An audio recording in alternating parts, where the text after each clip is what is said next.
21 آیہ کریمہ نمبر 12، 13 اور 14۔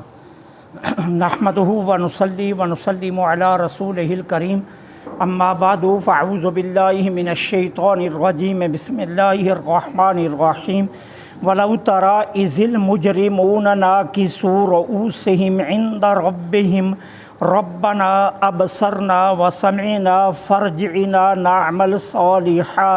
نعمل صالحا إنا موقنون ولو شئنا لآتينا كل نفس هداها ولكن حق القول مني لأملأن جهنم من الجنة والناس أجمعين فذوقوا بما نسيتم لقاء يومكم هذا إنا نسيناكم وذوقوا عذاب الخلد بما كنتم تعملون۔ صدق اللہ العظیم۔ ولو اور کاش ترا تو دیکھے، اذ المجرمون جب مجرم لوگ، ناکسو جھکائے ہوئے، رؤوسہم اپنے سروں کو، عند ربہم اپنے رب کے پاس حاضر کیے جائیں گے۔ ربنا یہ عرض کریں گے ہے ہمارے رب، ابصرنا ہم نے اپنی آنکھوں سے دیکھ لیا، وسمعنا اور اپنے کانوں سے سن لیا، فرجعنا پس ہم کو لوٹا ایک مرتبہ دنیا میں، نعمل صالحا ہم اچھے اعمال کریں گے، انا موقنون بے شک اب ہمیں پورا یقین ہو گیا ہے۔ جواب آئے گا ولو اور اگر شینا ہم چاہتے، لآتینا ہم دیتے، کل نفس ہر ایک نفس کو، ہداہا اس کی ہدایت، ولیکن لیکن حق القول ہمارے یہاں یہ بات طے ہو چکی ہے، لأملأن کہ ضرور بالضرور میں بھروں گا، جہنم کو، من الجنتی سرکش جنوں، والناسی اور نافرمان انسانوں سے، فذوقوا پس چکھو، بما نسیتم کہ تم نے بلا دیا تھا، لقاء یومکم ھذا اس دن کی ملاقات کو، انا نسیناکم ہم نے بھی تمہیں نظر انداز کر دیا، وذوقوا اور چکھو، عذاب الخلد دائمی عذاب، بما بے سبب کنتم تعملون کہ جو تم کرتے تھے۔ دنیا میں کفار اور مشرکین تکبر و غرور سے دندناتے پھر رہے، اور انبیاء کی تبلیغ کو انہوں نے جان بوجھ کر جھٹلایا اور اس کا انکار کیا۔ اللہ جل فرما رہے ہیں ذرا خیال تو کرو اس لمحے کا کہ جب تمہیں پکڑ کر میری بارگاہ میں پیش کیا جائے گا، اور فرتے ندامت سے تمہارے سر جھکے ہوئے ہوں گے، اور شرمندگی سے تم آنکھیں اٹھا بھی نہیں سکو گے، اور اس وقت تم عرض کیا کرو گے؟ یہ کہو گے کہ ہمارے رب، تیرے انبیاء جن باتوں کی ہمیں تلقین کرتے تھے وہ آج ہم نے اپنی نگاہوں سے دیکھ لی، اور جو حق کی وہ باتیں ہمیں سناتے تھے اور ہم جان بوجھ کر نہیں سنتے تھے، آج ہم نے وہ اپنے کانوں سے سن لیے۔ کیا ہے؟ تو ہمارا کریم رب ہے، ایک مرتبہ ہمیں دنیا میں واپس بھیج، ہم تجھ سے پکا وعدہ کرتے ہیں کہ ہم تیری فرمان برداری کر کے سابقہ زندگی کے سارے داغ دور کر دیں گے اور تیری کوئی نافرمانی نہیں کریں گے، لیکن ان کی اس عرضی کو رد کر دیا جائے گا، اب نہیں مانا جائے گا، اب نہیں مانا جائے گا۔ وہ مشہور واقعہ ہے نا، آپ نے کئی مرتبہ علماء سے سنا ہوگا کہ ایک بابا جی بازار میں کھڑے ہو کر رو رہے تھے. کسی نے پوچھا بابا جی کیوں روتے ہو؟ کہا اللہ اور بندوں کا ایک معاملہ ہے اس میں رو رہا ہوں. کہا کیا؟ کہا میں اللہ اور بندوں کی صلح کرانا چاہتا ہوں. اچھا پھر کیا ہوا؟ کہا رب مانتا ہے یہ نہیں مان رہے. رب مانتا ہے بندے نہیں مان رہے. پھر دیکھا کچھ دنوں کے بعد وہ قبرستان میں بیٹھا رو رہا ہے. کہا بابا یہ چکر کیا ہے؟ کبھی تو بازاروں میں روتا ہے کبھی قبرستانوں میں. کہا وہی چکر ہے جو بازار میں تھا. کہا کیا؟ کہا رب اور بندوں کی صلح کروانا تھا. کہا پھر؟ کہا اب بندے مان رہے ہیں اب رب نہیں مار رہا. وقت گزر جائے گا پھر بات نہیں بنے گی. توبہ کا دروازہ ابھی کھلا ہے. ابھی آنکھیں تاڑے نہیں لگی. ابھی جسم بے جان نہیں ہوا. ابھی اعضاء حرکت کرنا چھوڑ نہیں رہے. ابھی تمہارے وجود میں سقط ہے. زندگی کے لمحات تمہارے پاس بطور غنیمت موجود ہیں. اب لمحہ ہے توبہ کر لو. اب لمحہ ہے اس کو منا لو. پھر جب قیامت کے دن تم سب کچھ دیکھو گے پھر منت و سماجت کرو گے کہ ایک زندگی دوبارہ مل جائے. ایک آنکھ جھپکنے کی مقدار میں بھی ہم تیری نافرمانی نہیں کریں گے. لیکن اس وقت یہ عرضی رد کر دی جائے گی. یہ نہیں مانی جائے گی. اب جواب کیا دیا جائے گا؟ جواب یہ دیا جائے گا ولو شینا، اگر ہم چاہتے تو سارے انسان ہم ان کو ہدایت دے دیتے. ان کی فطرت اور جبلت میں نور ہدایت پیدا کر دیتے اور کوئی بندہ ہماری نافرمانی نہ کرتا. فرشتوں کی طرح سبھی متقیوں پر پرہیزگار ہوتے. یہ ممکن تھا لیکن ہم نے انسان کو جن شرفوں سے اور جن اعزازات سے نوازنا تھا پھر اس کے جواز کی کوئی وجہ نہیں رہتی. اور مقصد تخلیق انسان یہ ختم ہو جانا تھا. اب مقصد تخلیق انسان کیا ہے؟ مقصد تخلیق انسان یہ ہے کہ اس کو عقل و فہم کا نور بخشا جائے. حق و باطل کی رائیں اس کے سامنے واضح کر دی جائیں اور پھر انبیاء آ کر اسے حق پر چلنے کی تلقین کریں اور باطن سے بچنے کا حکم دیں. پھر اس کے بعد ایک گونا اس کو آزادی بھی دے دی جائے اور کہا کیا جائے اب حق و باطل تیرے سامنے جدا جدا ہے.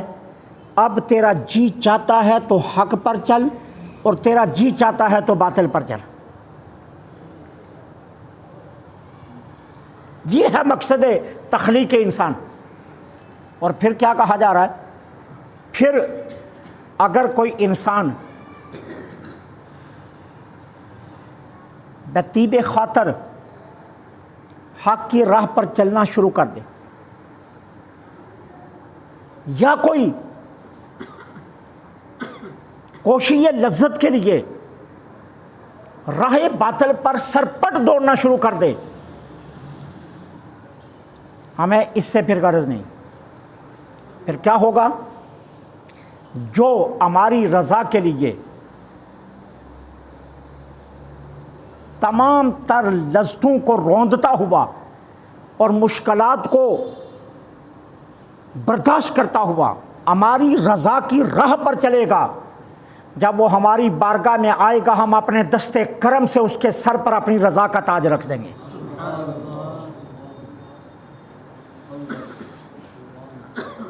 اور جو عقل و فہم کے تقاضوں کو پس پشت ڈال دے گا، لذت کی دنیا کو مقدم رکھے گا، انبیاء کی تلقین کو رد کرے گا، ہماری آیات کا سننے اور انہیں سمجھنے سے انکار کرے گا، ہم اس کو واصل جہنم کریں گے اور پھر اسے کہیں گے جو کچھ تیرے ساتھ ہوا اس میں ہمارا نہیں تیرا اپنا قصور ہے۔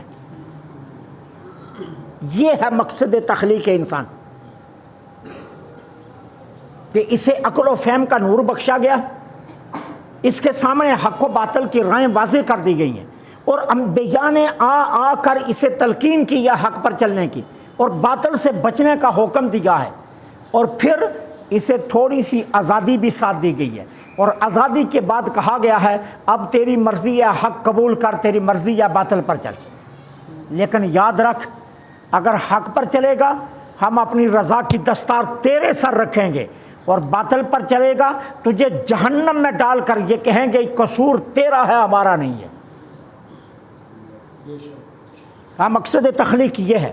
اور اگر ہم سبھی کو ہدایت دے دیتے، ہر کسی کی فطرت و جبلت میں ہدایت رکھ کر اس سے سرکشی اور گناہ بالکل سرے سے ہی اس کی جبلت سے مٹا دیتے اور فرشتوں کی طرح متقی و پرہیزگار بنا دیتے، تو جب قیامت کے دن اس کے سر پر ہم اپنی رضا کا تاج سجاتے تو باقی مخلوق اعتراض کرتی کہ وجہ جواز کیا ہے جو اسے اتنی عزت دی جا رہی ہے، تو وہاں وجہ جواز کیا بتائی جائے گی کہ اس کو دیکھو تو صحیح، ہم نے اس کے سامنے دو رائیں رکھی تھی لیکن اس نے ہماری رضا کی راہ کو چنا ہے، ہم نے اس کو آزادی دی تھی، اس نے آزادی کو ترک کر کے ہماری رضا کو مقدم رکھا ہے، ہم نے اسے عقل و فہم کا نور بخشا تھا، اس نے عقل و فہم کے نور کو ہماری رضا کے لیے استعمال کیا ہے، اور آج جب یہ ہماری بارگاہ میں آیا ہے تو دنیا میں اپنی ساری خواہشات کو رونتا ہوا آیا ہے۔ اب خود ہی بتاؤ کہ یہ قابل عزت ہے یا نہیں ہے؟ یہ جواز پیدا کرنے کے لیے مقصد تخلیق انسانیت کو بتایا جائے۔ کہا اگر ہم ہدایت دے دیتے سبھی کو تو پھر یہ مقصد تخلیق انسانیت قائم نہ رہتا۔ پھر اس کے بعد کیا فرمایا؟ وَلَكِنِّي حَقَّ الْقَوْلُ مِنِّي، ہمارے ہاں یہ بات طے ہو چکی ہے۔ کیا بات طے ہو چکی ہے؟ کہ ہم کسی سے جبر و اکراہ نہیں کریں گے،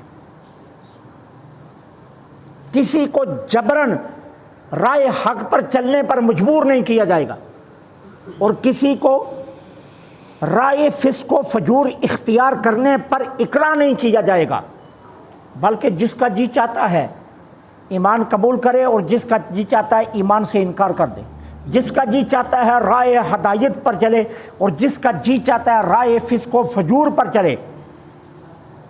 ہم جبر و اکراہ نہیں کریں گے، جبر و اکراہ نہیں ہوگا ہمارے ہاں، لیکن ایک بات یاد رکھو، لَأَمْلَأَنَّ جَهَنَّمَ مِنَ الْجِنَّةِ وَالنَّاسِ اجمعین، ہم نے رائے باطل پر چلنے والوں سے اپنی جہنم کو بھر دینا ہے۔ یہ ہمارا وعدہ ضرور ہے، ہم جبر و اکراہ نہیں کریں گے، زبردستی نہیں چلائیں گے، لیکن جو ہماری راہ کو چھوڑ کر کسی اور راہ کو اپنائے گا ہم ان لوگوں سے جہنم کو بھر دیں گے۔ اور اس کے بعد کیا فرمایا؟ پھر آواز آئے گی فَذُوقُوا بِمَا نَسِیتُمْ لِقَاءَ یَوْمِکُمْ۔ ہائے ہائے، نسی کا ایک معنی ہوتا ہے بھلا دینا، فراموش کر دینا، اور ایک اس کا معنی ہوتا ہے نظر انداز کر دینا، ترک کر دینا۔ جب اللہ کی ذات کی طرف اس لفظ کی نسبت آئے گی تو ہم اس کا معنی فراموش نہیں کر سکتے، ہم اس کا معنی نسیان نہیں کر سکتے، بلانا نہیں کر سکتے۔ کیوں؟ کہ یہ عیب ہے بلانا اور فراموش کرنا، اور اللہ عیب سے پاک ہے۔ پھر اس کا معنی کیا ہوگا؟ نظر انداز کرنا، ترک کر دینا۔ اب کافروں کو کیا کہا جائے گا؟ کہا جائے گا ساری زندگی تم نے روز قیامت کو بلا کر ہماری ملاقات کا انکار کرتے رہے۔ میں نے کل بھی عرض کیا تھا، کل بھی کیا تھا نا عرض۔ آج کی دنیا میں یہ مسئلہ سمجھنا کون سا مشکل ہے؟ ساری رات ہمارے نوجوان اپنی محبوباؤں کو ٹیلی فون پر باتیں کرتے ہوئے ساری رات جاگ کر گزار لیتے۔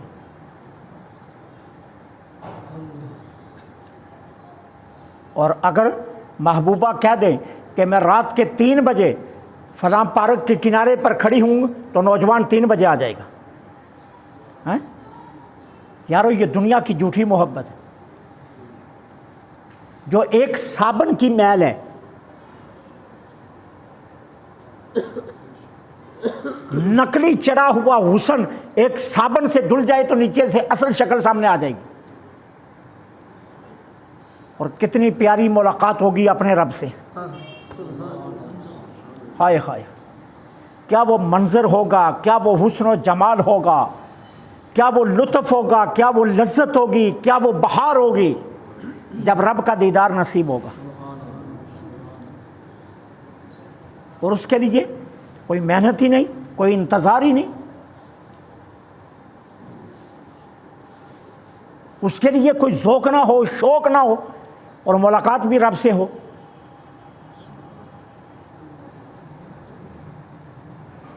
آج تو ہم جہاز پر جاتے ہیں نا، کہتے ہیں ایک بزرگ پیدل جا رہے تھے مدینہ پاک، تو پاؤں سوج گئے اور پاؤں اس طرح لگے جیسے پھٹنے لگے، لیکن ان کو احساس تک نہیں تھا، اور وہ خرامہ خرامہ چلے جا رہے تھے.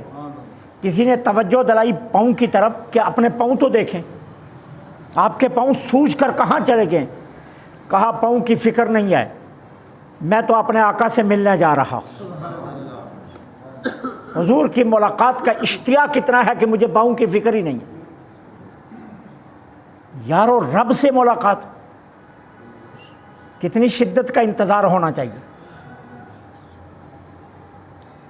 میں نے دلی سے ایک بزرگ آئے تھے، خواجہ ابو الخیر زید ان کا نام تھا. یہ 82 کی بات ہے، یعنی 1982 کی. میں نے خود ان کی زیارت کی، تو میں ان کی محفل میں بیٹھا ہوا تھا. تو فرمانے پتہ ہے کیا لگے؟ فرمانے لگے میری عمر 63 برس ہو گئی ہے، اور میں نے اپنے تمام آستانے کے نظام اپنے بیٹے ڈاکٹر کے سپرد کر دیے، اور انتظار میں بیٹھا ہوں کب میرا رب مجھے اپنی ملاقات کے لیے بلاتا ہے. جن کو شوق ہوتا ہے وہ تو یوں تیار بیٹھے ہوتے ہیں، وہ تو انتظار میں ہوتے ہیں کہ کب رب اپنی ملاقات کا موقع مجھے نصیب کرے. یارو یہ کوئی چھوٹی سی بات ہے؟ تو اللہ کافروں سے کہے گا کہ ساری عمر تم قیامت کا انکار کر کے میری ملاقات کا انکار کرتے رہے نا، جاؤ آج میں تمہاری طرف دیکھتا بھی نہیں. ہائے ہائے، جاؤ میں آج تمہاری طرف دیکھتا بھی نہیں. کتنا یہ تکلیف دہ لمحہ ہوگا کہ رب فرما دے کہ میں دیکھتا نہیں، رب فرما دے کہ میں نے بھی آج تمہیں نظر انداز کر دیا، آج میں نے بھی تمہیں ترک کر دیا. تم میری ملاقات کو ترک کرتے تھے نا، آج میں نے بھی تمہیں ترک کر دیا. اور اس کا ایک عکس بھی لے لیا کرو. ہاں، قبر کا منظرنامہ، قبر میں حضور کی ملاقات ہوگی. ہر وقت شوق رکھا کرو، حضور کی ذات پر جی بھر کر درود و سلام پڑھا کرو، حضور کی ناموس کے ساتھ وفا کیا کرو. آقا کریم کی ذات کے بارے میں کوئی زبان درازی کرنے لگے، ایسے ٹوٹ پڑو جیسے تم اپنے ماں باپ کے دشمن کی حیثیت رکھتے ہیں، جیسے تم اپنی جان کے دشمنوں پر ٹوٹ پڑتے ہو. اور خبردار حضور کی ذات کے بارے میں کمپرومائز مت کرنا. کیوں؟ قبر میں صرف امام بخاری نے، میں کل بھی بتایا تھا جمعۃ المبارک کے خطبے، امام بخاری نے صرف ایک سوال لکھا ہے، امام مسلم نے 3 سوال لکھے. امام بخاری کہتے ہیں میں 3 سوالوں کو نہیں مانتا، میں ایک سوال کا قائل ہوں.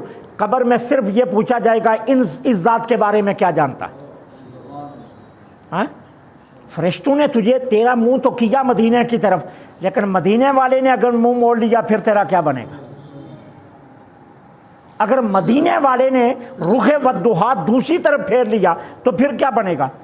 یارو جب حضور کسی صحابی سے ناراض ہوتے تھے نا تو معمولی ناراضگی ہوتی تھی، اور صحابی آ کر سلام عرض کرتے نا تو حضور اپنا چہرہ انور دوسری طرف پھیرتے نا تو وہ آگے بڑھ کر سلام کرنے لگتا تو سارے صحابہ اٹھ جاتے تھے اور اس کو پکڑ کر کہتے تھے اوئے تو دیکھتا نہیں ہے اللہ کے رسول تو اسے ناراض ہیں. تو جب اس کو یہ جملہ کہا جاتا نا تو اس کا حالت یہ ہوتی تھی جیسے آسمان اس کے سر پر گر پڑا کہ اللہ کے رسول مجھ سے ناراض ہو گئے اور چہرہ دوسری طرف کر لیا. پھر اس کے آنسوؤں کو کوئی تھامنے والا نہیں ہوتا تھا. پھر کریم رسول کی بارگاہ میں جب اس کے آنسو کی جری لگتی تو حضور کا دل مبارک رحمت سے بھر جاتا اور پھر سرکار اس کی خطاؤں کو معاف کر دیا کرتا. لیکن یہ دنیا میں تھا، قبر میں نہیں ہوگا۔ قبر میں بخاری کہتے ہیں ایک سوال ہوگا، یہ ذات کے بارے میں بتا کیا کہا کرتا تھا، یہ نہیں کہا جائے گا اب کیا ہے۔ اب تو جب سر پر منو مٹی پڑی ہے اب تو تجھے ہوش آیا ہوگا نا، لیکن مٹی پڑنے سے پہلے تو کیا کہتا تھا اب بتا۔ تو پھر اگر تو نے تو رخ موڑا ادھر، لیکن مدینے والے نے رخ تیری طرف سے موڑ لیا، پھر تیرا کیا بنے گا؟ پھر سوائے تباہی و بربادی و ہلاکت کے اور کچھ نہیں ہوگا، پھر صرف تباہی تیرا مقدر ہوگی۔ لیکن اگر مدینے والے نے اپنا رخ انور ادھر کر لیا اور فرشتوں کو کہہ دیا چھوڑ دو، یہ مجھے جانتا ہے میں اسے جانتا ہوں، تو پھر قبر میں کتنی روشنیاں آئیں گی، ذرا ایک لمحے کے لیے سوچو تو صحیح نا۔ پھر قبر کا منظرنامہ کتنا حسین ہوگا، پھر تو جی چاہے گا کہ ان الفاظوں کو سننے کے لیے ہزار موت آئے اور بار بار مروں اور یہ سوال پوچھا جائے اور کمری والے یہ جواب دے دیں۔ یارو ساری عمر کہتے رہے یا رسول اللہ ہم تیرے ہیں، کیا منظر ہوگا جب رسول کہہ دے گا یہ میرا ہے۔ اس لیے موت سے نہ گھبرایا کر۔ سیدنا حضرت بلال رضی اللہ تعالیٰ عنہ کے ظاہری حیات طیبہ کے آخری لمحے آئے نا، تو جب نزع کی کیفیت طاری ہو گئی اور ماتھے پر ٹھنڈا پسینہ آ گیا، تو آپ کی عالیہ محترمہ کھڑی تھی تو کہنے لگی واہ آئے افسوس،